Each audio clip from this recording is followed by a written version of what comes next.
comenzar, tengan ustedes muy buenas tardes. Agradecerles por su asistencia el día de hoy a este curso y también a la institución por la invitación, ¿no? A este curso gratuito, este curso de actualización llamado Infecciones Respiratorias Agudas o conocidas como IRAS y lo que son las infecciones diarreicas agudas o llamadas EDAS o también conocidas como eh, enfermedad diarreica aguda en neonatos y también en niños.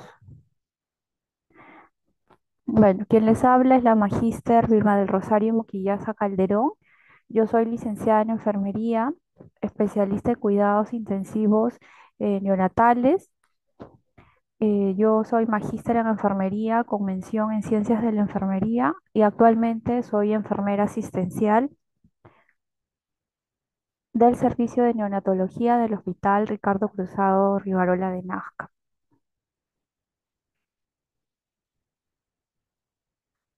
Vamos a hablar primero de lo que son las infecciones respiratorias en los neonatos.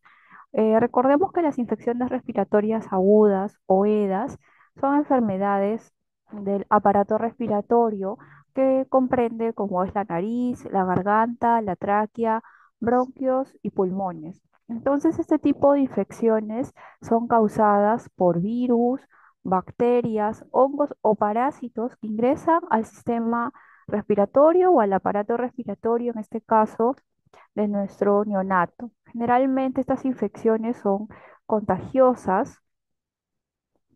En los neonatos es muy común estas infecciones respiratorias. Recordemos que los neonatos es- abarca desde los 0 hasta los 28 días de recién nacido. Esa es la etapa neonatal. Una de las patologías que comprende las infecciones respiratorias agudas, no sé si habrán escuchado ustedes, es acerca de la enfermedad de la membrana hialina, más que todo dado en prematuros, ¿no? La enfermedad de la membrana hialina, o conocida también como el síndrome de distrés respiratorio, es una dificultad pues, respiratoria secundaria acompañada de un déficit de surfactante, ¿no?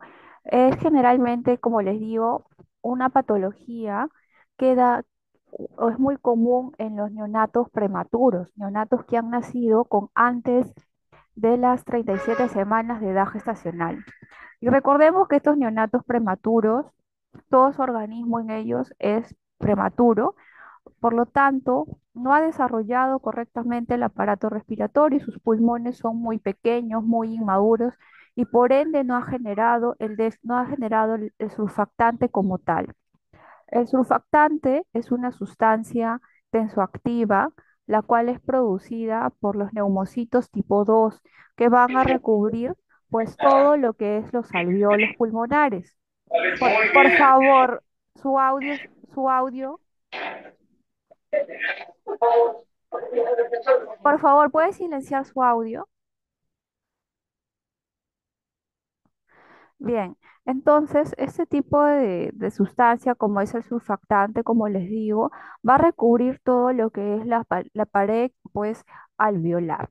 Entonces, este déficit de surfactante es muy frecuente en neonatos prematuros que han nacido, según literatura, antes de las 37 semanas de edad gestacional, 35, 34. Porque recordemos que las 36 semanas de edad gestacional es considerado un neonato tardío.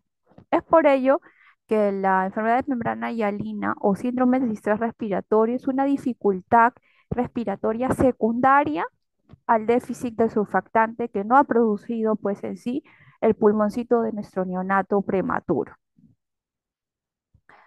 ¿Cuál es la función de este surfactante endógeno? El endógeno es que el mismo cuerpo de nuestro bebé lo tiene que producir. Entonces, una de las funciones es que facilita pues la reexpansión del mismo en los dos pulmoncitos durante el proceso de lo que es la inspiración. Este surfactante va a ayudar a que no haya tensión superficial de la pared, evita que los alvéolos de nuestro neonato puedan colapsar, permite mantener el volumen residual efectivo y mejora o logra mantener lo que conocemos como la compliance pulmonar. Vemos muchas de las funciones acá de lo que es el surfactante endógeno, repito que es endógeno porque el mismo cuerpo del prematuro lo genera. La compliance pulmonar, en este caso, que es una de las funciones del surfactante que va a ayudar a mantenerla, es, es la distensibilidad que se puede decir. Esta compliance va a permitir que haya un alargamiento de lo que es la estructura pulmonar.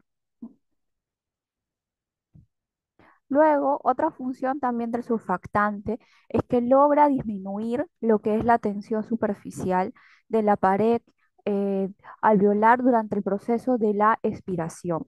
Entonces vemos las numerosas funciones del surfactante endógeno, porque también hay un surfactante exógeno que se le administra vía endotraqueal a nuestro neonato prematuro. Pero en este caso es las funciones de un surfactante endógeno. Todas las funciones para evitar en sí el colapso de los pulmones que conllevan a diversas enfermedades pulmonares. ¿Qué pasa cuando hay ausencia, déficit o deterioro del surfactante en el organismo de nuestro bebé? Va a haber un colapso alveolar, va a disminuir el volumen residual, va a haber cuadros de lo que es la atelectasia, que es una condición, recordemos que la atelectasia pulmonar es una condición en la que el pulmón, es decir, todo el pulmón o parte del pulmón logra colapsar, porque acá los alvéolos van a perder totalmente el aire. Entonces la telectasia causa lo que es el pulmón, pues, colapsado. Y generalmente la telectasia se produce por varias causas. Una de ellas es el bloqueo de las vías respiratorias, enfermedades pulmonares, neumonías. En este caso, la telectasia o el pulmón colapsado es porque no hay surfactante. No hay mucha cantidad o hay ausencia total de surfactante en los pulmones que hace que haya colapso del pulmón. Luego, el surfactante también cuando hay déficit o ausencia, hay una inadecuada reexpansión alveolar. Puede haber lesión también de la pared alveolar y hay imposibilidad de que se produzca el intercambio gaseoso a nivel alveolar. También se logra el deterioro de la unidad alveolo pulmonar y el colapso del surfactante produce la patología llamada membrana hialina, hoy conocida como el síndrome de distrés respiratorio, que en sí es un trastorno respiratorio o una infección, se podría llamar, en donde generalmente pues el recién nacido tiene dificultad respiratoria por falta de maduración de los pulmones, en este caso por ausencia, por déficit o deterioro de esta sustancia llamada surfactante pulmonar. Es muy común esta enfermedad de la membrana hialina o el síndrome de distrés respiratorio en neonatos pues prematuros. Los síntomas que más marcan una membrana hialina o el síndrome de distrés respiratorio es cuando hay una respiración rápida o la denominada taquignia, una respiración profunda, retracciones intercostales, costales.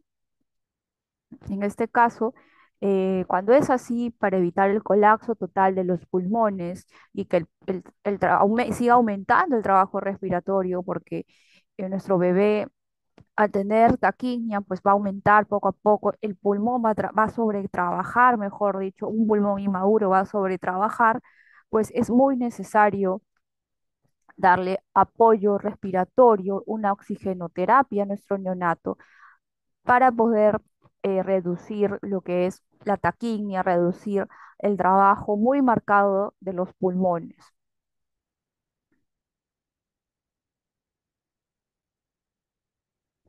En los factores de riesgo que conlleva que nuestro neonato pues tenga una enfermedad de membrana hialina o síndrome de distrés respiratorio es la prematuridad.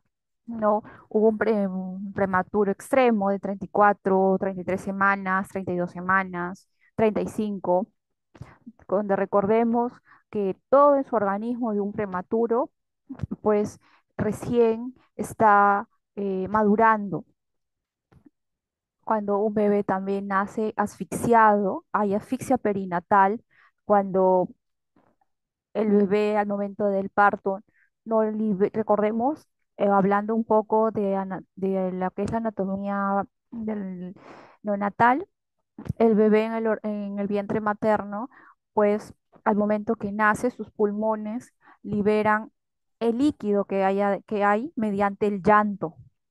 Un bebé que llora, que tiene un ágar de 9,9, pues va a ser un llanto enérgico. El llanto se produce una vez de que haya liberación de los pulmones que tienen líquido adentro, cuando el bebé llora y da paso a la vida pues extrauterina. Pero un bebé cuando no llora, cuando nace pues eh, asfixiado, va a tener consecuencias también a nivel neurológico, es un niño ya totalmente, pues, secuelado. Cuando hay cesáreas sin trabajo de parto, son las cesáreas, pues, electivas. Generalmente también predisposición de sufrir síndrome de distrés respiratorio, los bebés de sexo masculino y también generalmente en los partos gemelares, recordemos que es común que el primer gemelo salga bien, un gemelo no asfixiado, con un buen ácar, llanto enérgico, y el segundo gemelo pues pueda salirnos asfixiado, ¿no?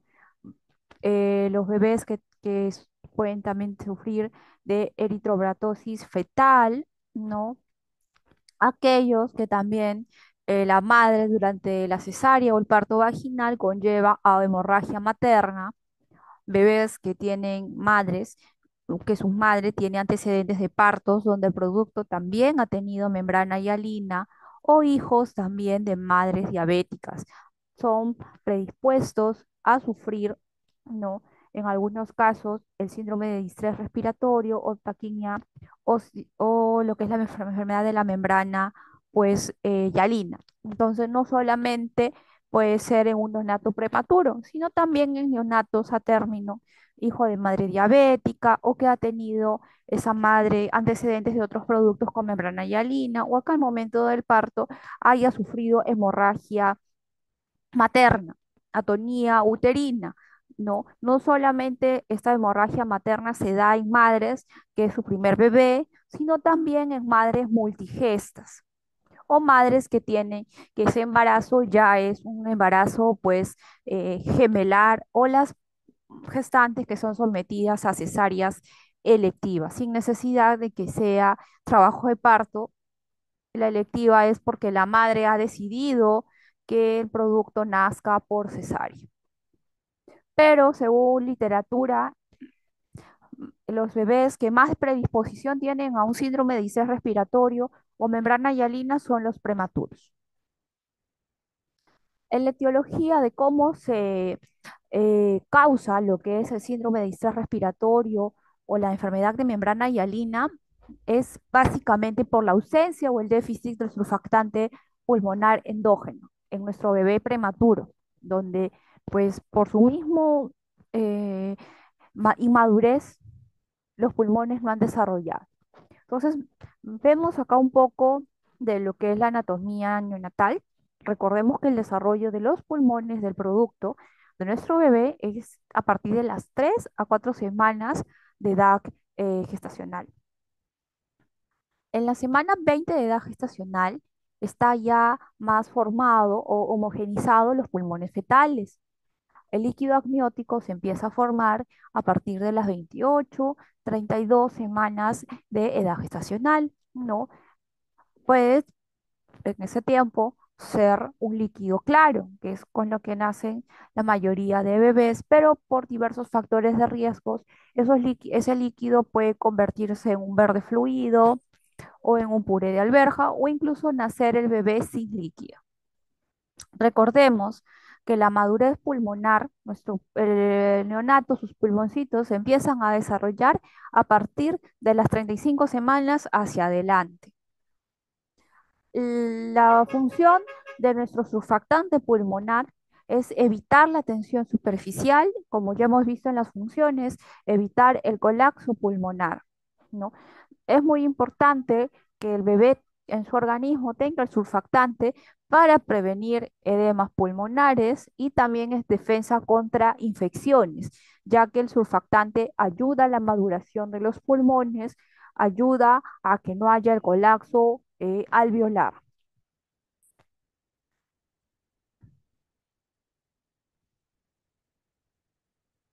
Vemos acá que en este caso, un neonato prematuro, un neonato que ha nacido antes de las 37 semanas de edad gestacional, en su organismo, pues hay lo que es la inmadurez enzimática.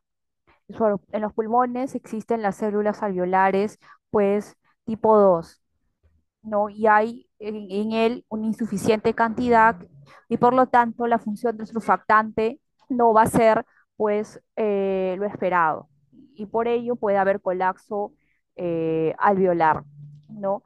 Recordemos que puede también ocasionar una isquemia pulmonar en donde existe pues daños de las células endoteliales pulmonares, daño de células totalmente alveolares. Entonces la isquemia pulmonar es se produce en la isquemia la vasoconstricción pulmonar, en donde hay la formación del ductus, ¿no?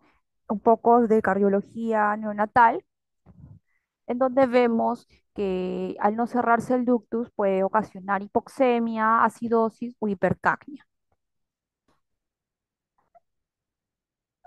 En lo que puede ocasionar lo que es la membrana hialina, cuadros, por ejemplo, de taquignia, que es la respiración rápida, quejido, retracción intercostal, subcostales, aleteo muy marcado. Nuestro bebé puede estar cianótico, que es la coloración azul en mucosas, en piel, puede tener dificultad respiratoria progresiva, puede desarrollarse inmediatamente después que nace o a la hora, donde cuando ya se está adaptando, no cuando está el periodo de lo que es la adaptación pulmonar, la adaptación neonatal.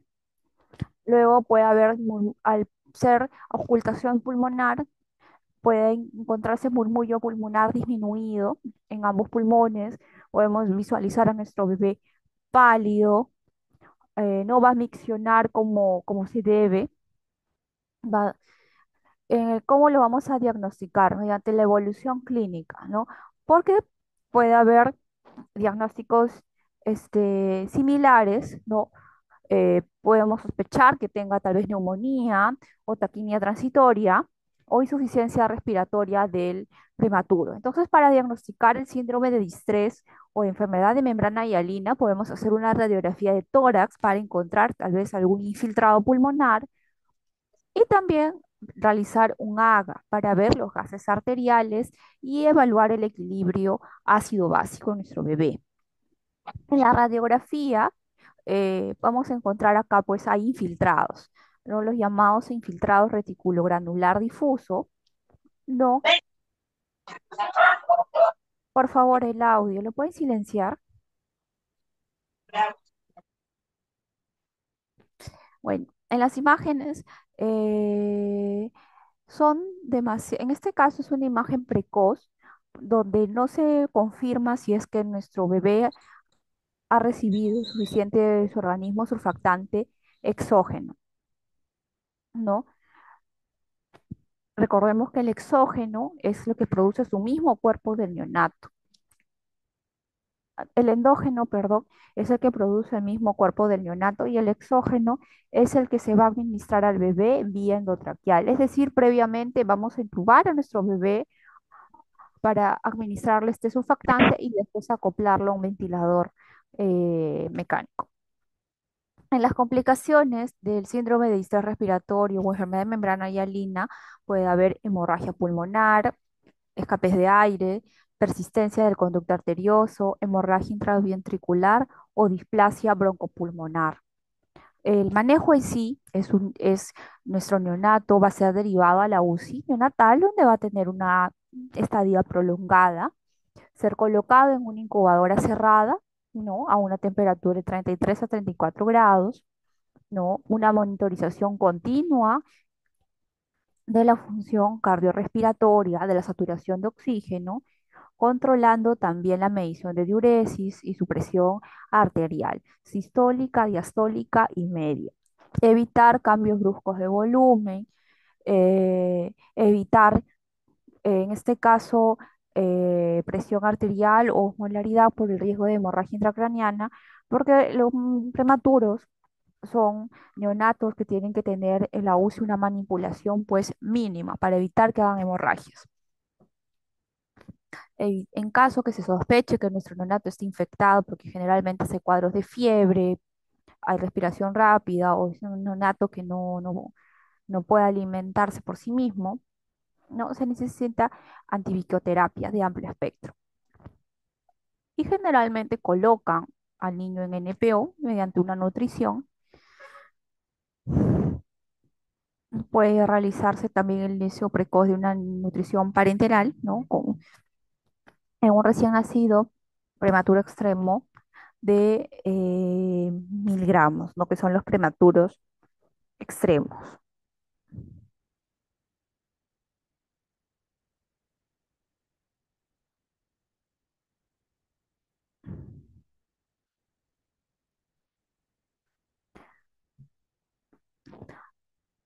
Recordemos que el surfactante pulmonar exógeno, que es la dosis de rescate que se le administra vía endotraqueal durante las primeras horas de vida, durante las dos primeras, se repite después con las llamadas dosis de rescate a las 6 horas, cuando el bebé está en ventilación pulmonar.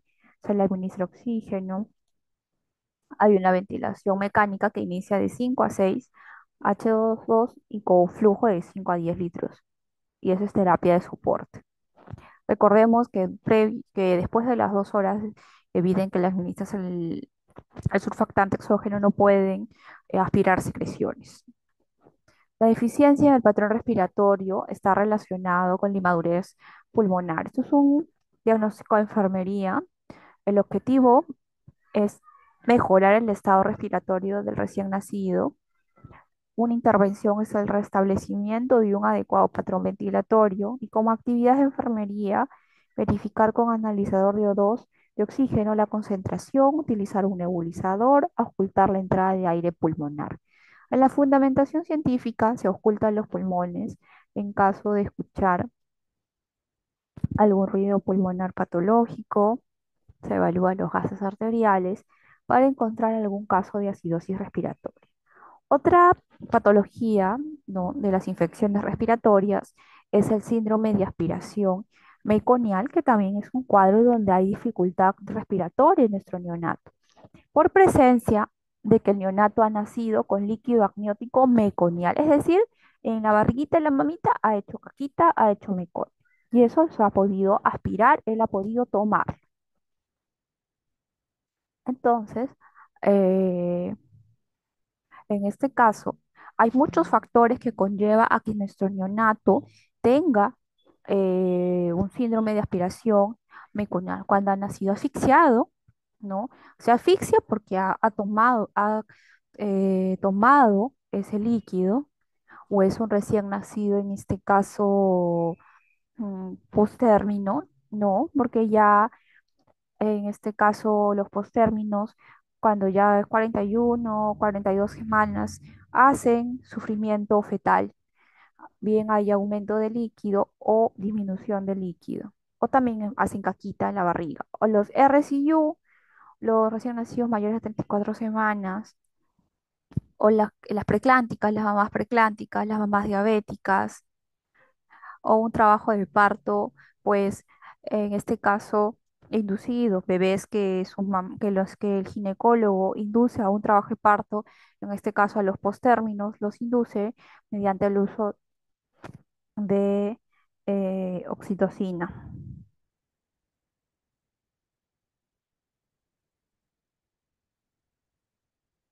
Entonces vemos los diversos factores que conllevan a que nuestro neonato sufra de síndrome de aspiración meconial.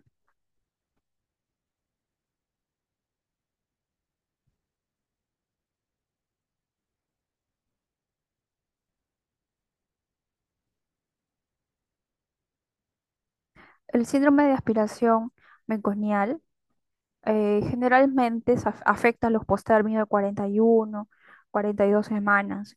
El meconio, que es la primera deposición de nuestro bebé, es una sustancia viscosa y de verde color oscuro que se encuentra pues en el líquido amniótico. Y esto ocurre generalmente si el bebé jadea o inhala esto durante el parto o mayormente intraútero o cuando quiere soltar el llanto, ahí puede aspirar ese líquido, porque el meconio va a obstruir las vías respiratorias, lesionar los tejidos eh, pulmonares.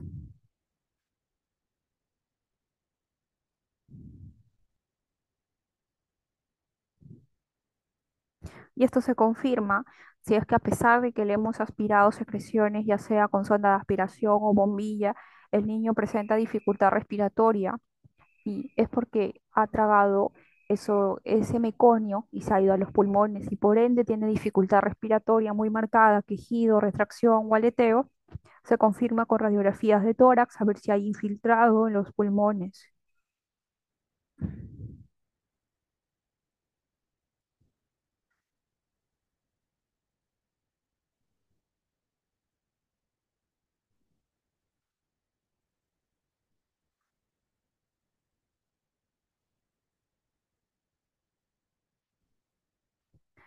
En la clínica eh, vemos que ¿cómo sabemos que nuestro bebé ha aspirado meconio? Porque hay dificultad respiratoria, una respiración de 40-60 es lo normal en nuestro neonato, pero cuando vemos que ya está taquineico mayor a 60, hay retracción subcostal, sifoidea, aleteo, quejido, disbalance tórico abdominal y tiraje intercostal. Hay un tiraje bien marcado que las costillitas se le ven a nuestro neonato, no retracciones también, hay tiraje intercostal, retracción, suele aparecer todo esto, ¿no? En los cuadros más graves hay hipertensión pulmonar persistente y entre otros síntomas encontramos nuestro bebé cianótico, policnéico, está jadeando, hay abombamiento del tórax y cuando ocultan los pulmoncitos hay estertores húmedos en algunos casos es necesario el aporte de oxígeno, es necesario pues la eh, oxigenoterapia.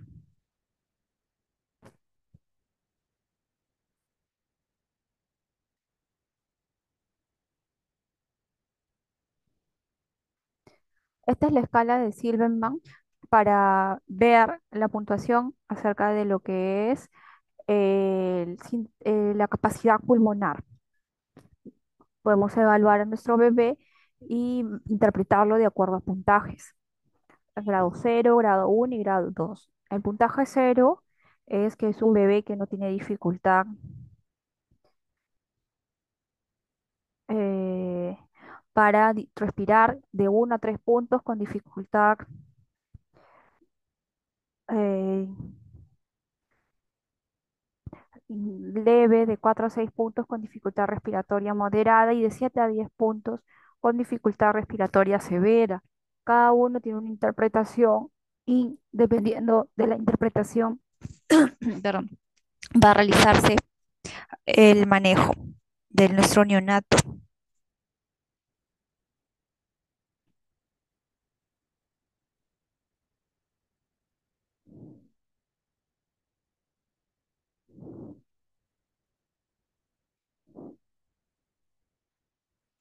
En el diagnóstico, que es mediante rayos X, en las formas más leves puede ser normal, pero en otras hay infiltración nodular, puede desaparecer, y en las formas más moderadas, en las radiografías, puede encontrar hallazgos de infiltrados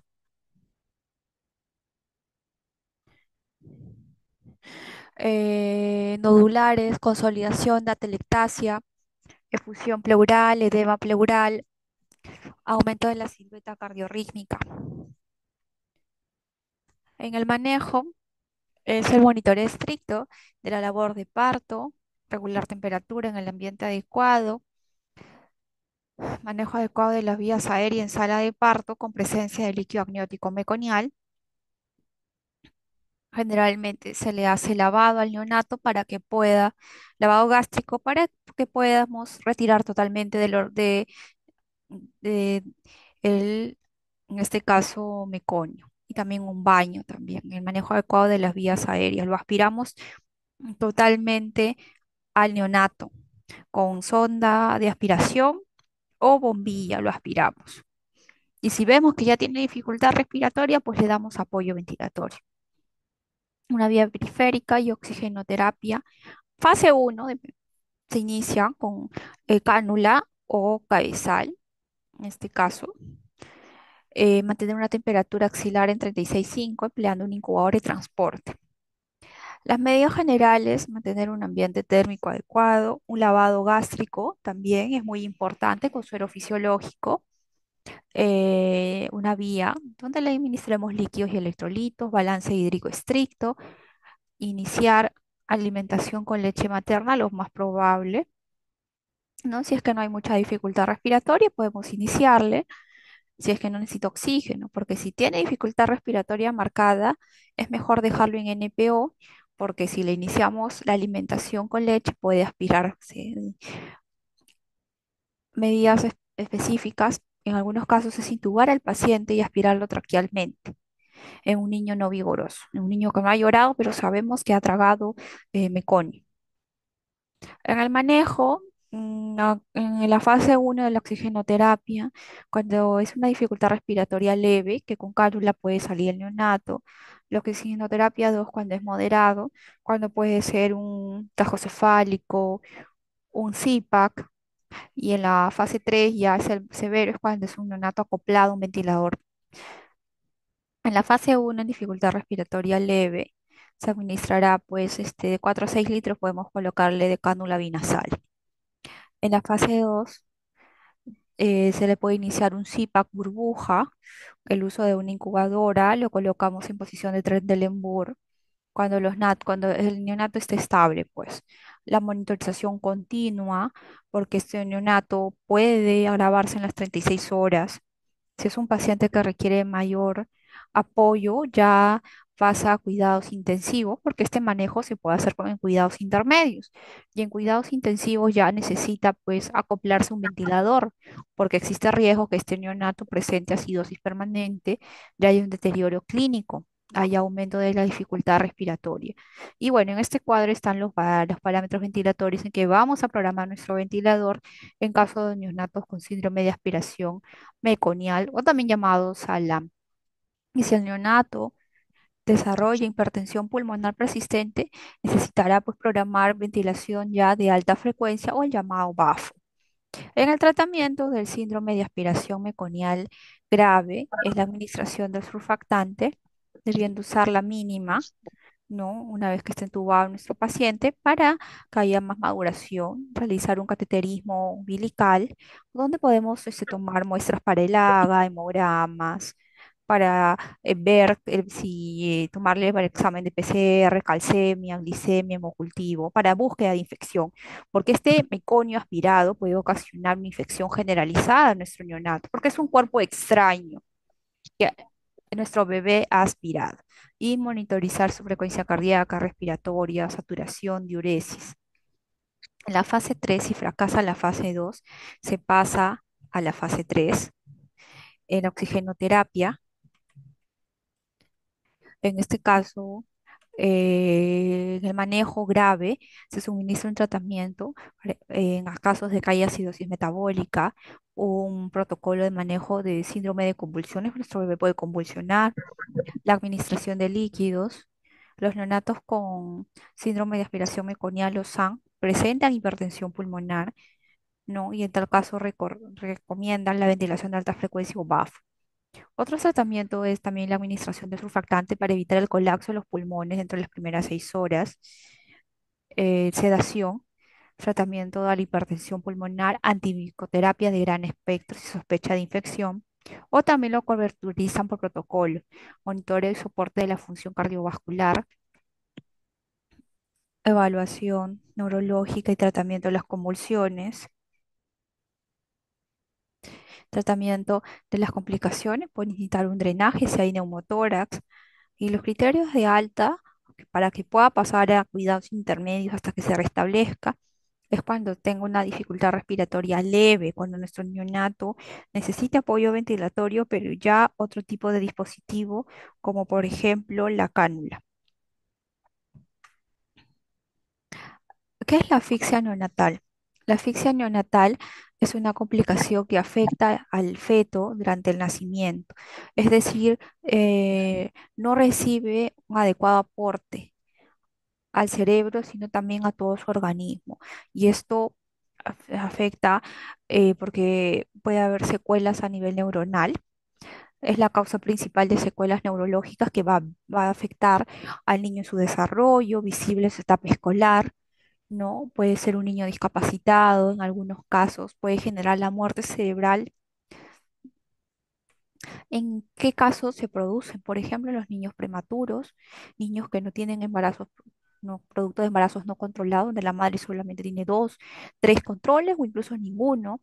Niños que son atendidos en el hogar, madres, por ejemplo, que tienen hipertensión, madres diabéticas, madres que tienen infecciones o los grandes para la edad gestacional y que en este caso el ginecólogo le da chance a la madre para que nazca por parto vaginal. Recordemos que los niños grandes para la edad gestacional, los llamados macrosómicos, en este caso generalmente por literatura, por guía, al saber que ya tiene un ponderado fetal más de 4 kilos, inminente es un niño grande, es indicativo para una cesárea.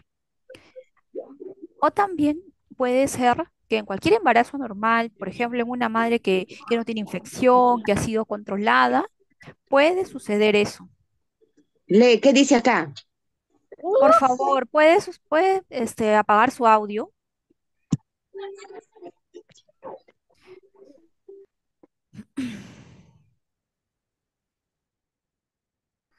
Bien, entonces vemos que no solamente ni los productos que tengan algún factor de riesgo son propensos a una asfixia neonatal, sino también, por ejemplo, neonatos o embarazos que han sido controlados y en el momento del parto puede darse esta situación de que nazcan asfixiados, ¿no? Pueden ser los niños que tienen doble circular, triple circular, ¿no? En este caso. Pero generalmente no se sabe exactamente, ¿no? ¿Por qué hay una causa exacta de asfixia? Mayormente es porque la madre no puja. En un parto vaginal, la madre no puja, el niño se queda atascado en el canal de parto. Y ahí, al haber esa presión, no hay flujo de oxígeno al cerebro del neonato, el neonato no llora, y ahí es donde hace asfixia y por ende quedan secuelas. ¿Cómo se manifiesta? Porque hay latidos bajos, por ejemplo, ¿no? También pueden hacer deprimido el neonato, no va a llorar, no va a moverse y va a requerir una reanimación neonatal inmediata. Hay niños que a pesar de que nacen asfixiados, es decir, no lloran al inicio, a pesar de que le hacemos estimulación táctil en la espalda o la aspiramos, eh, algunos se recuperan rápido y otros no. Y los que se recuperan rápido, o sea, los que tienen nácar 8-9, donde no hay no hay casi ni una secuela, porque han recuperado, se han realizado las maniobras de RCP y se han recuperado. Entonces, los niños que nacen deprimidos es necesario realizarle una reanimación cardiopulmonar que es un conjunto de maniobras temporales y normalizadas destinadas a asegurar la oxigenación de los órganos. No es, recordemos que es una emergencia mayor en pediatría, una reanimación o una resucitación dada por personal adecuado, entrenado. Entonces, este receptor neonatal consiste en iniciar y mantener la respiración de un recién nacido que ha presentado cualquier grado de asfixia y estableciendo así las medidas para reducir al mínimo o eliminar algún efecto adverso de dicho cuadro. Puede haber apnea primaria, que es la deprivación del oxígeno, respiraciones rápidas como la taquiña, cese de la respiración, el apnea, es decir, el niño se olvida de respirar y tienes que moverlo, despertarlo para que continúe respirando. Disminución de la frecuencia respiratoria, respira ante estímulo, no porque está haciendo su apnea.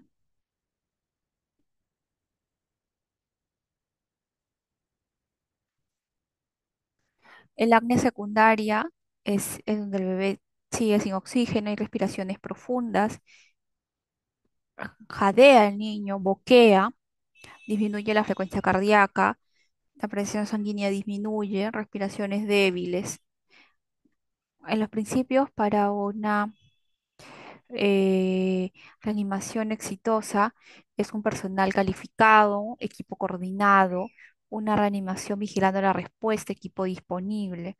Recordemos que la actual guía de reanimación es la del manual de la octava edición.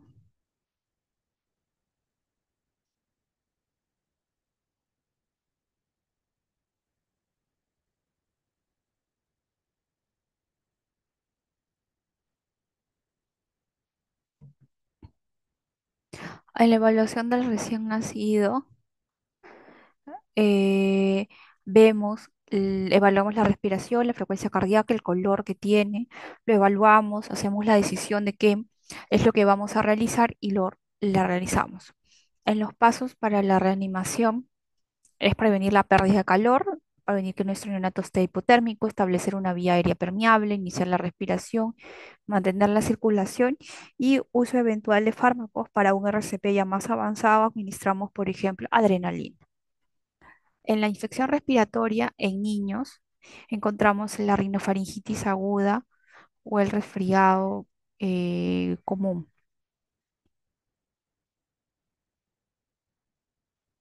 La rinofaringitis aguda es un proceso infeccioso muy común que consiste porque hay rinorrea, obstrucción y estornudos.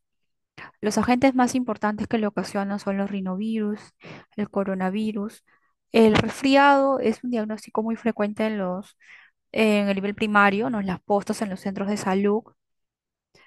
Es una enfermedad viral aguda de carácter benigno, transmitible, ¿no?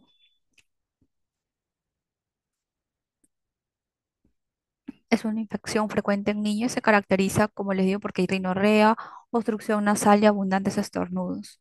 El 80% de los cuadros son de etiología de virus y los virus más importantes que ocasionan es rinovirus, coronavirus, virus sincicial respiratorio, adenovirus, influenza. Entonces, estos virus son responsables de la mayoría de estas infecciones, ¿no? El 10% se da, por ejemplo, en los niños que viven en climas semisecos y el 90% de infecciones es en el lapso de 4 a 6 días que se desarrolla el cuadro. Los niños que presentan, digamos, en promedio de 5 a 8 infecciones al año, es en los niños menores de 2 años, por debido también al cambio de clima o estar en contacto con una persona también que está resfriada. En la fisiopatología es una transmisión viral, se produce por vía aérea desde un enfermo, es un portador que le contagia al niño. Lo incuba de 3 a 7 días, es una infección que se localiza a nivel de la mucosa nasal y rinofaringe. El niño presenta inflamación local, edema y finalmente se produce la descamación del epitelio afectado. El cuadro, el niño va a tener fiebre, goteo nasal, tos, hiperemia faríngea y a veces hasta hace cuadros de diarrea. Para saber diferenciarlo, porque hay síntomas puede pensar el especialista que puede el niño tener coquelucho, sarampión o poliomielitis. No, el tratamiento, no sé, no hay un tratamiento pues específico. No, no hay medicamentos antivirales exactos para erradicar los virus. En la laringitis aguda es una enfermedad inflamatoria que afecta el tejido laríngeo, puede también ser de origen infeccioso. La laringitis aguda dura horas o días y la crónica ya dura más de 3 semanas el desarrollo del cuadro. En la epidemiología, de 15 a 20% de las enfermedades respiratorias son laringitis, de 3 a 6% se da en niños menores de 6 años, aparece principalmente en niños de 3 a 6 meses y de 3 años, en una incidencia en su segundo año de vida o durante el otoño y el invierno. Es más común en varones o aquellos que tienen disposición a sufrir laringitis, una predisposición familiar.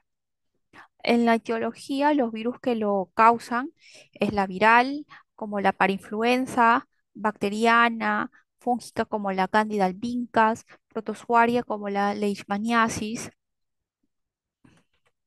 En la patogenia existe estrechamiento de la laringe y disnea, que es la dificultad respiratoria, estridor, la inflamación y parece la cuerda del niño estafónico, el edema de la mucosa y submucosa de la porción subglótica de la vía aérea, asociado a un aumento en la cantidad y viscosidad de las secreciones. En la clasificación, la laringitis aguda infecciosa puede ser de etiología vírica, bacteriana, fúngica, y en las de no infecciosas son las laringitis alérgicas,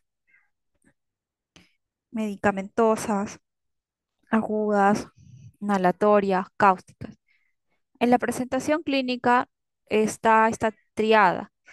Estos signos característicos de que hay laringitis, disfonía, la tos perruna o el estridor. Los síntomas generalmente es de noche.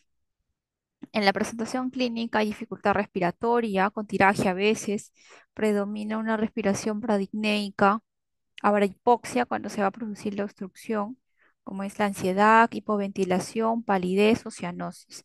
En los factores generalmente puede ser hereditario o exposición a sustancias irritantes, haber tenido previo una infección respiratoria, uso excesivo de la voz, pacientes inmunosuprimidos, niños en etapa escolar o ancianos.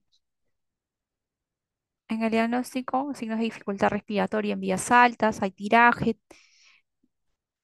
En el tratamiento leve, en síntomas leves, medidas generales como es la administración de líquidos antipiréticos como la dexametasona, oxigenoterapia en algunos casos. En la moderada, el uso de adrenalina, la dexametasona, y en grave, el uso de la dexametasona, budesonina, adrenalina.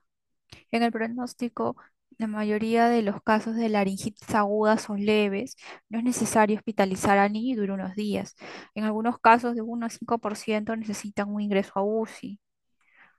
En las infecciones diarreicas, en neonatos encontramos la enterocolitis necrotizante, ¿no? Que es una coagulación o inflamación del intestino en nuestro neonato, ¿no? Las zonas más afectadas es el ilion y el colon proximal. Se encuentra habitualmente perforaciones y hay zonas donde hay necrosis transmural. Se produce porque hay lesión en la mucosa y se desencadena una enfermedad sistémica. Existen deficiencias enzimáticas, generalmente es en neonatos prematuros que se da la enteritis. La barrera mucosa madura a menudo que avanza, por lo generalmente se encuentra limitada y conlleva una absorción parcial. Existe mayor permeabilidad de la mucosa, deficiencia de la inmunoglobulina A. Los factores de riesgo, los prematuros o cuando hacen cateterismo umbilical, hipotensión o hipotermia. Hay hipoxia, hay alimentación enteral agresiva, o sea, administración frecuente de fórmula maternizada o niños policitémicos. Ah, En la forma clínica existe la perforación aislada, enterocolitis necrotizante del prematuro pequeño, enterocolitis del recién nacido a término.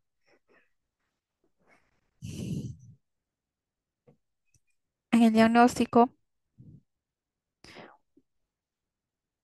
están el, lo que es el prematuro que inicia en forma insidiosa y súbita, por ejemplo, una distensión abdominal, obstrucción abdominal, cuando hay dolor, vómitos, regurgitación o sangre con heces. Sangre en heces. La sintomatología es cuando hay distensión abdominal, piel color terroso, choque, sangrado. Síntomas de que hay una perforación, cuando hay cambios de color en el abdomen, ausencia de gas abdominal y ausencia de la neumatosis intestinal. Mm, mm. La sintomatología del recién nacido, la distensión abdominal con sangre macroscópica, abdomen doloroso, vómito bilioso, fiebre, eritema en la pared abdominal.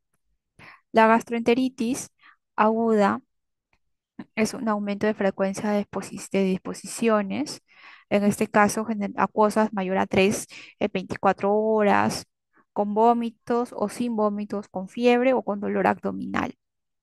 Generalmente se incuba de 1 a 3 días, en la edad menores de 2 años, se da en invierno, en verano, otoño es variable. En la clínica hay inicio brusco de temperatura de 38-40, heces acuosas, complicaciones, el niño se deshidrata y alteración iónica, convulsiones. La duración es de 5 a 7 días, se toma exámenes de laboratorio. Si es viral, sale un PCR negativo, si es bacteriana, sale positivo. Si es viral, los leucocitos no se observan, pero si es bacteriana, sí se observa. El cuadro clínico, nuestro bebé, nuestro niño en este caso, va a tener cuadros de vómitos, de diarrea, de dolor abdominal, anorexia, cefalea, mialgias.